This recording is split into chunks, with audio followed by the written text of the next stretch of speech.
Assalamualaikum warahmatullahi wabarakatuh. Kami dari kelompok 8 akan membahas tentang tax planning PPN. Anggota kelompok kami terdiri dari Indah Siti Aulia, Nirmala Nurdiandani, Rita Damayanti, dan Ulfiana Hanifah. Assalamualaikum warahmatullahi wabarakatuh. Nama saya Ulfiana Hanifah dan di sini saya akan membahas tentang memaksimalkan mekanisme pengkreditan PPN. Sebelum membahas ke sana, kita akan membahas dulu apa itu PPN. PPN adalah pajak tidak langsung yang dikenakan atas konsumsi barang atau jasa kena pajak di dalam daerah pabean. Apa itu daerah pabean? Daerah pabean adalah daerah NKRI yang meliputi daratan, perairan, dan ruang udara di atasnya yang di dalamnya berlaku undang-undang ini. Untuk memaksimalkan mekanisme pengkreditan PPN, perusahaan harus memperoleh barang kena pajak atau jasa kena pajaknya itu dari pengusaha kena pajak, sehingga nanti PPN masukannya itu dapat dikreditkan. Dan perusahaan juga harus cermat, jangan sampai ada PPN masukan yang belum dikreditkan. Nah, PPN itu dikenakan atas penyerahan barang kena pajak atau jasa kena pajak yang dilakukan oleh pengusaha kena pajak. Yang kedua yaitu impor barang kena pajak.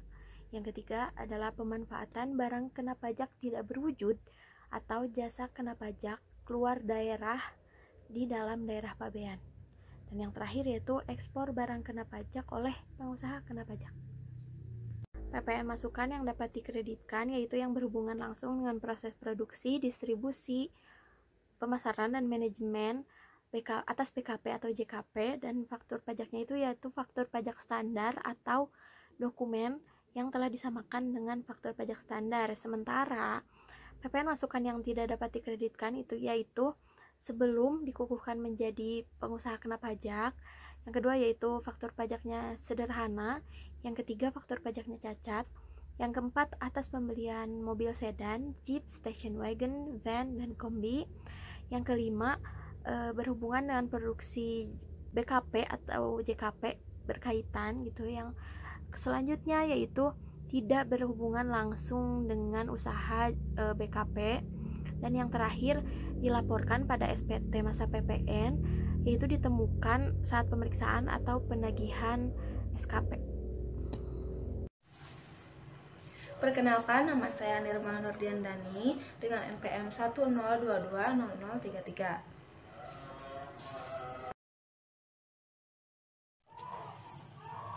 Memaksimalkan fasilitas di bidang PPN.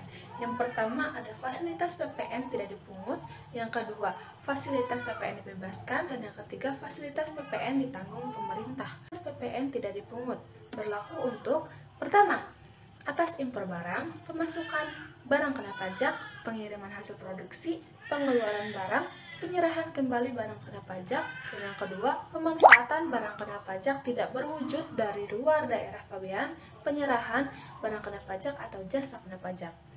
Yang kedua, fasilitas PPN dibebaskan. Yang pertama, ada BKP tertentu, meliputi yang diperlukan untuk kepentingan umum atau untuk kepentingan nasional yang dikelola oleh unit-unit pemerintahan. Yang kedua, jasa kena pajak tertentu, terdiri atas jasa yang diserahkan kontraktor untuk pemborong bangunan yang batasannya ditetapkan oleh Menteri Keuangan, serta jasa yang diterima oleh Kementerian Pertahanan atau TNI untuk mendukung pertahanan nasional. Yang ketiga, BKP strategis atau barang kena pajak strategis merupakan barang yang masuk kategori BKP namun memiliki nilai strategis berdasarkan pertimbangan pemerintah. Yang keempat, penyerahan BKP atau JKP kepada perwakilan negara asing atau badan internasional serta pejabatnya dengan asas timbal balik. Yang kelima, pemasukan dan pengeluaran barang dari kawasan yang ditetapkan sebagai kawasan perdagangan bebas dan pelabuhan bebas. Yang keenam, penyerahan atau perolehan BKP tidak berwujud dan JKP dalam kawasan perdagangan bebas dan pelabuhan bebas. Dan yang ketiga, fasilitas PPN ditanggung pemerintah. Terdapat pada pasal 1 ayat 1 PMK nomor 228/2010 JO PMK nomor 237/2011 mengatakan bahwasannya pajak ditanggung pemerintah. PDTP adalah pajak terutang yang dibayar oleh pemerintah dengan pagu anggaran yang telah ditetapkan dalam APBN, kecuali ditentukan lain dalam undang-undang mengenai APBN. PPN ditanggung pemerintah diberikan hanya atas PPN yang terutang, atas pembayaran sisa cicilan dan pelunasan yang dibayarkan mulai masa pajak Maret 2021 sampai akhir periode. Pemberian PPN ditanggung pemerintah berdasarkan peraturan menteri ini. Assalamualaikum warahmatullahi wabarakatuh. Perkenalkan, nama saya Indah Siti Aulia dengan NPM 102200041 dari kelas C1 Akuntansi. Di video kali ini saya akan menjelaskan materi tentang sentralisasi tempat PPN terutang. Berdasarkan pasal 1 angka 5 Peraturan Direktorat Jenderal Pajak nomor per 11 PJ tahun 2020, tempat pemusatan PPN terutang adalah tempat tinggal atau tempat kedudukan dan atau kegiatan usaha yang dipilih sebagai pemusatan PPN terutang. Sebelum diputuskan akan pemusatan tempat terutang, sebaiknya perlu dilakukan cara mana yang lebih menguntungkan, sentralisasi atau desentralisasi. Wajib pajak yang memiliki lebih dari satu tempat penyerahan barang kena pajak atau jasa kena pajak dapat mengajukan sentralisasi tempat PPN terutang kepada kantor wilayah Direktorat Jenderal Pajak dengan ketentuan yang pertama, penghasilan kena pajak yang terdaftar di kantor pelayanan pajak wajib pajak besar dapat melakukan sentralisasi otomatis sesuai dengan keputusan nomor 335 PJ tahun 2002. Dalam hal penghasilan kena pajak tersebut yang mempunyai satu atau lebih tempat kegiatan usaha, tempat terutang pajak tersebut ditetapkan hanya di tempat penghasilan kena pajak dikukuhkan oleh kantor pelayanan pajak wajib pajak besar. Yang kedua, penghasilan kena pajak yang memiliki lebih dari satu tempat PPN terutang selain butir A dapat memilih satu tempat atau lebih sebagai tempat pemusatan PPN terutang. Dalam hal penghasilan kena pajak memilih satu tempat atau lebih sebagai tempat pemusatan PPN terutang, penghasilan kena pajak dimaksud harus menyampaikan pemberitahuan secara tertulis kepada kepala kantor wilayah. Syarat-syarat pengajuan sentralisasi bagi penghasilan kena pajak yang memiliki lebih dari satu tempat PPN Peraturan nomor 19 PJ tahun 2020 dengan ketentuan yang pertama, penghasilan kena pajak harus menyampaikan pemberitahuan secara tertulis kepada kepala kantor wilayah. Yang kedua, tempat tinggal, tempat kedudukan atau tempat kegiatan usaha penghasilan kena pajak yang berada di kawasan berikat, kawasan ekonomi khusus yang mendapat fasilitas impor ekspor tidak dipilih sebagai tempat pemusatan PPN terutang. Yang ketiga, pemberitahuan secara tertulis yang memenuhi persyaratan yang pertama, memuat nama, alamat, dan NPWP tempat PPN terutang yang dipilih sebagai tempat pemusatan PPN terutang atau tempat PPN terutang yang akan dipusatkan. Yang kedua, surat pernyataan bahwa administrasi penjualan diselenggarakan secara terpusat pada tempat PPN terutang yang dipilih sebagai tempat pemusatan PPN terutang. Nama saya Rita Damayanti dengan NPM 10220035. Memaksimalkan restitusi PPN. Sebagai subjek PPN, salah satu hak bagi PKP adalah mengkreditkan pajak masukan sesuai dengan ketentuan. Dalam mekanisme indirect subtraction method, PKP hanya membayarkan PPN ke kas negara sebesar selisih antara pajak keluar dikurangi dengan pajak masukan. Perhitungan tersebut dilakukan setiap bulannya.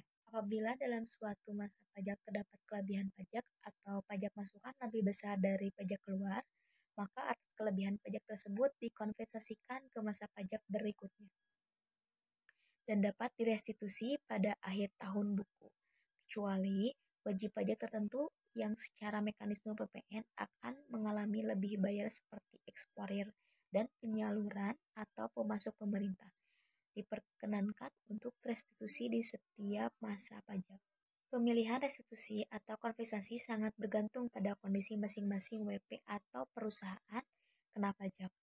Pertimbangan pertama dalam menentukan pilihan tersebut berkaitan dengan biaya pemeriksaan dan opportunity cost yang timbul dari kelebihan pajak yang ada di negara time value of money. Yang dimaksud dengan biaya pemeriksaan adalah biaya yang timbul karena pemeriksaan berkaitan dengan status lebih bayar, waktu, tenaga, dan biaya yang harus dialokasikan selama proses pemeriksaan berlangsung dan penyelesaian permohonan restitusi. Sedangkan opportunity cost tercermin dari tingkat bunga deposito yang berlaku. Jika opportunity cost lebih besar dibanding dengan biaya pemeriksaannya, maka wajib pajak akan cenderung meminta restitusi. Adapun kriteria umum bagi manajemen dalam memutuskan perlu tidaknya mengajukan permohonan restitusi PPN. Yang pertama, bila besarnya PPN yang lebih bayar tersebut cukup signifikan atau material jumlahnya. Nilai sekarang dari pencairan akumulasi PPN yang lebih bayar tersebut akan lebih besar manfaatnya saat ini ketimbang harus ditunda pencairannya di tahun-tahun yang akan datang. Sehingga sebaiknya permohonan restitusi dilakukan. Makin besar jumlah lebih bayar yang ada dalam SPT atau PPN, opportunity cost yang hilang akan makin besar jika tidak direstitusi. Yang kedua, bila kondisi keuangan perusahaan mengalami gangguan cash flow, restitusi PPN merupakan salah satu sarana untuk mendapatkan dana segar untuk memperbaiki posisi cash flow daripada harus mengajukan kredit perbankan. Kondisi keuangan perusahaan ini juga ikut menentukan perlu tidaknya melakukan restitusi PPN. Jika perusahaan memiliki cukup banyak cash flow, maka kebutuhan akan restitusi juga akan menurun. Yang ketiga, bila sudah diyakini kesiapan perusahaan untuk diperiksa oleh Fiskus. Kesiapan menghadapi pemeriksaan pajak ini dapat dilihat dari kelengkapan dokumen yang mendukung transaksi bisnis perusahaan yang akan diperiksa oleh Fiskus seperti kontrak, perjanjian jual beli, servis, sewa, atau VU, faktur penjualan, faktur pajak masukan dan keluar, dokumen pendukung, dan buku-buku pencatatan seperti pembelian, penjualan, dan lain-lain yang mendukung transaksi penjualan dan sebagainya. Tersedianya personil atau kuasa pajak perusahaan yang akan menangani pemeriksaan pajak yang dilakukan oleh Fiskus atau PKP. Yang keempat, bila prediksi masa depan pembayaran PPN menunjukkan lebih bayar PPN. Ada dua hal. Yang pertama, jika diprediksi bahwa kelebihan bayar PPN tersebut dapat dikompensasikan dengan pajak keluaran yang akan terutang di masa yang akan datang, maka sebaiknya perlu diajukan permohonan restitusi. Yang kedua, sebagai tindakan preventif, perlu dilakukan penataan ulang kebijakan manajemen mengenai pembelian dan penjualan, dan juga pembayaran ya, untuk menentukan titik keseimbangan agar tidak terjadinya kelebihan ataupun kekurangan bayar pajak lebih besar. Selanjutnya yaitu membangun sendiri untuk tempat tinggal untuk orang pribadi ataupun badan, dengan syarat luas bangunannya itu 200 meter persegi atau lebih, bangunannya permanen, dan tarifnya 10% dikali 40% dikalikan dengan biaya bangunan tanpa harga tanah. Dan yang terakhir, disetor tiap bulan tanggal 15 bulan berikutnya sejak pembangunan dimulai. Nah, ini merupakan tarif lama. 1 April 2022 itu ada PMK nomor 61 tahun 2022 yang mengatur tentang pajak membangun sendiri atau PPN KMS. Nah, tarifnya ini sebesar 2,2% dikalikan dengan DPP, dan minimalnya juga sama seperti sebelumnya. Minimalnya itu 200 meter persegi. Nah, di sini ada contoh kasus di mana Tuan N membangun rumah dengan luas 220 meter persegi. Nah, ada rinciannya yaitu pembelian tanah sebesar 350 juta, bahan baku bangunan 150 juta, upah mandor dan buruh bangunan 70 juta. Cara perhitungannya yaitu kita cari nih DPP-nya dulu.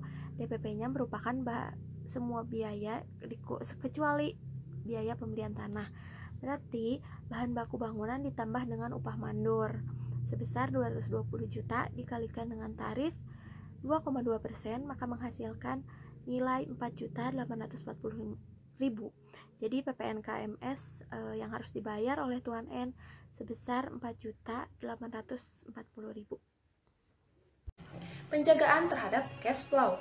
Sebelumnya, saya menjelaskan apa itu yang dimaksud dengan cash flow. Cash flow atau arus kas adalah kenaikan atau penurunan jumlah uang yang dimiliki oleh bisnis, institusi, atau individu. Berfungsi untuk menggambarkan jumlah uang tunai yang dihasilkan dan dikonsumsi dalam periode waktu tertentu. Pemasukan yang lebih besar daripada pengeluaran akan menciptakan cash flow yang positif. Sebaliknya, cash flow akan menjadi negatif apabila pengeluaran lebih besar daripada pemasukan. Nah, berikut adalah langkah-langkah terhadap penjagaan cash flow. Yang pertama, menyegarkan pengajuan nomor pokok pengusaha kena pajak atau NPPKP. Yang kedua, memilih mendirikan perusahaan di lokasi yang mendapatkan fasilitas perpajakan PPN. Yang ketiga, mengusahakan pembelian bahan baku pada saat menjalankan proses produksi atau just in time. Yang keempat, mengajukan permohonan sentralisasi PPN bagi perusahaan yang mempunyai kantor cabang. Dan yang kelima, penganan faktur pajak dengan baik. Di video kali ini, saya akan menjelaskan tentang PPN atas barang gratis untuk kepentingan promosi. Kejadian ini sering terjadi dalam praktik, baik pada saat perusahaan baru memulai kegiatan bisnisnya, maupun pada saat perusahaan sudah berjalan. Dan sebagai bagian dari implementasi marketing strategi, perusahaan mereka melakukan kegiatan promosinya untuk meningkatkan omset penjualan. Contohnya, perusahaan PT ABC yang bergerak di bidang penerbitan surat kabar dalam langkah penetrasi pasar karena perusahaan ini masih baru. Manajemennya mengambil kebijakan dalam rangka sales promotion, memberikan surat kabar secara gratis kepada pelanggan dan calon pelanggan katakanlah sebulan lamanya. Dalam Undang-Undang Pajak Penghasilan Nomor 36 Tahun 2008 Pasal 9 Ayat 1E, pemberian ini dikategorikan sebagai pemberian dalam natura dan oleh sebab itu tidak bisa dibiayakan. Kebijakan ini diharapkan akan memberikan feedback bahwa bulan berikutnya akan mendapat tanggapan positif dari pelanggan dan calon pelanggan berupa order atau repeat order untuk bulan-bulan berikutnya. Masalahnya, memberikan surat kabar secara cuma-cuma adalah suatu transaksi penyerahan barang yang menjadi objek PPN. Jadi, PPN-nya harus dibayarkan oleh perusahaan surat kabar tersebut dari harga pokoknya, bukan dari harga jualnya. Sebagai tambahan, pengeluaran biaya perusahaan karena tidak mungkin dapat ditagih dari pelanggan atau calon pelanggan yang sudah menerima surat kabar yang gratisan itu. Sekian yang dapat kami sampaikan. Mohon maaf apabila terdapat kesalahan. Wassalamualaikum warahmatullahi wabarakatuh.